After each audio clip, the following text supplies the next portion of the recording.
how's it going? Just here to remind you to click the like button and subscribe here to the channel so you don't miss any videos and stay well inside our entire universe of Dragon Ball. Without further ado, let's get started. Korn continues his search for his divine energy within himself. The further into the forest, it became even darker and darker.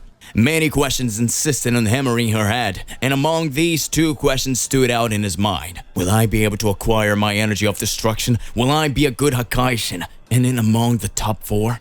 With every step that Korn took, he was determined not to listen to his negative thoughts and continue to search for his divine energy. After a few more minutes, Korn finally arrives at the central place of the forest where a purple energy ball stood out, very similar to the one he was hit by Beerus in the other dimension world, which caused him indescribable pain.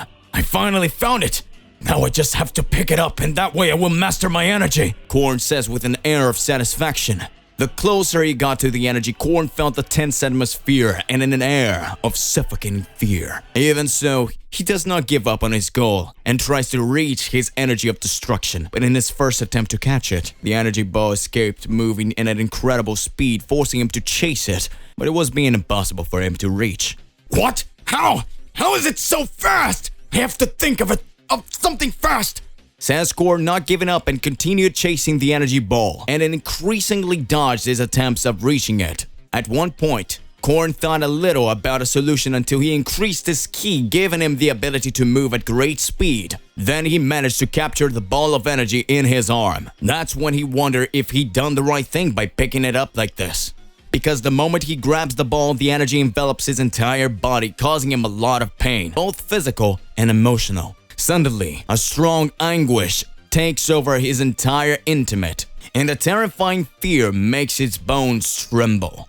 Distorted visions of anguished screams of children and women are heard in his head.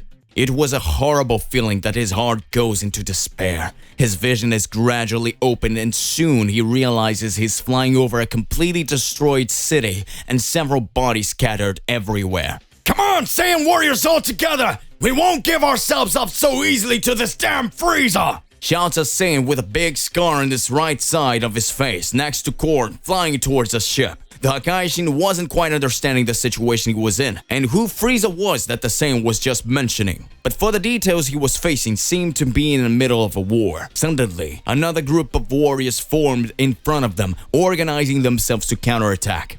Hey Yamoshi, let's go until the end! Let us be Saiyans until the end! Says the Saiyan with a positive sign with his hand, forcing Korn to do the same and ask himself, why did he call him Yamoshi? And how does he know you? We're ready, Commander Bardock, and waiting for your orders, General Yamoshi, says one of the Saiyans next to him right away. Let's do as we planned. Let's attack and finish Frieza once and for all, confirms Bardock before the excitement of the other Saiyans. Attention, man! Attack!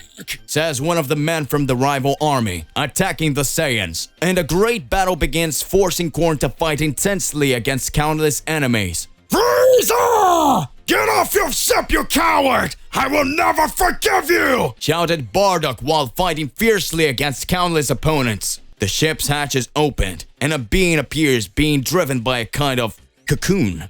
Korn tries to approach, but the many enemies were attacking him simultaneously, and he soon notices that his strength of a god of destruction at that moment was reduced, and he fought equally with the enemies. What is happening? Why am I living like this? I can't understand anything! But I feel like I've already witnessed this moment once. Why is this so familiar? Asks Korn, trying to simulate everything he was witnessing. He notices the Saiyan quickly approaching the being who has just left his ship, and crying out with a loud voice. Frieza stretched out one of his fingers and formed a small ball of red energy. This will be an opportunity to change the fate of planet Vegeta, and also change our destiny! The fate of the Saiyans, and obviously your fate, is cursed! Bardock screams, forming a big ball of energy in his hand, while Frieza remains motionless, with just a small energy on his finger. It's the end for you! Die, Frieza! Bardock launches his energy against Frieza, who showed no interest in defending himself, just burst out laughing.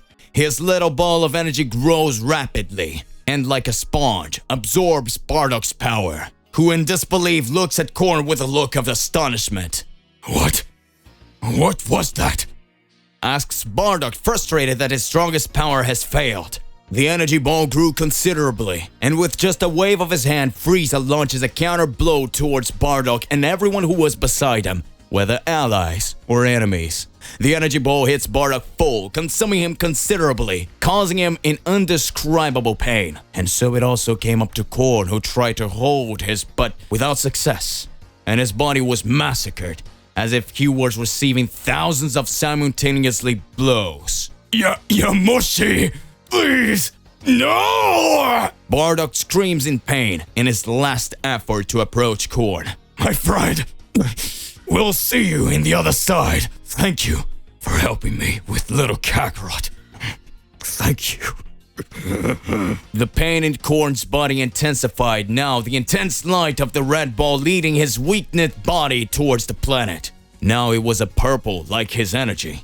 He soon realized that he was fighting his energy of destruction. He was fighting against his own limit.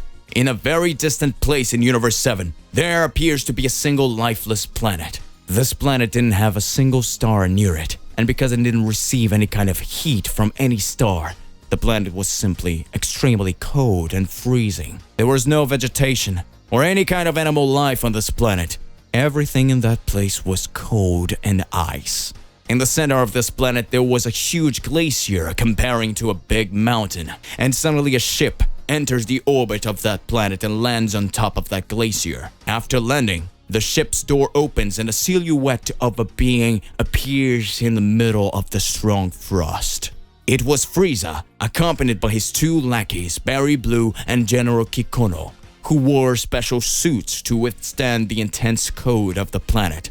But Frieza apparently felt nothing of the cold on that freezing planet. Oh my! I had already forgotten how cold this place was, says Barry Blue, hugging himself, trying to warm up. You're right, agrees Kikono. We are with these advanced special clothes, even so we can feel the terrible cold. If it weren't for them, we would definitely die right away. Meanwhile, Frieza walked in front and was not at all bothered by the cold on that planet. But it seemed that he was bothered by something else.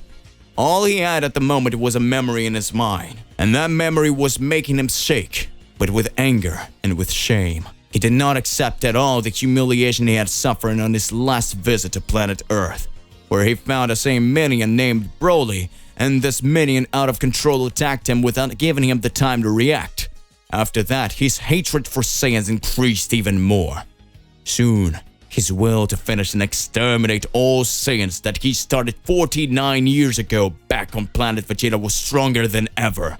After a few minutes of walking along the glacier, they arrived at a place where a button was well hidden. Kikono presses that button and immediately opens a hole on the floor, and a kind of elevator appears where the three enter and Kikono activates the other buttons, where the elevator descends at high speed to the underground of that planet. It's been a long time since I've been in this place, Frieza says in a serious tone. Lord Frieza is right. Last time we were here, we came without you, confirms Kikono reverently. Yes, King Cold was also with us. We came here to arrest that person, comments Barry Blue. This arrest was made by my father, especially to arrest that person. After that, there was no need for us to be here anymore. Suddenly, the elevator stops, facing a corridor with hundreds of soldiers in readiness. It was nearly 1,000 soldiers to guard a single prisoner.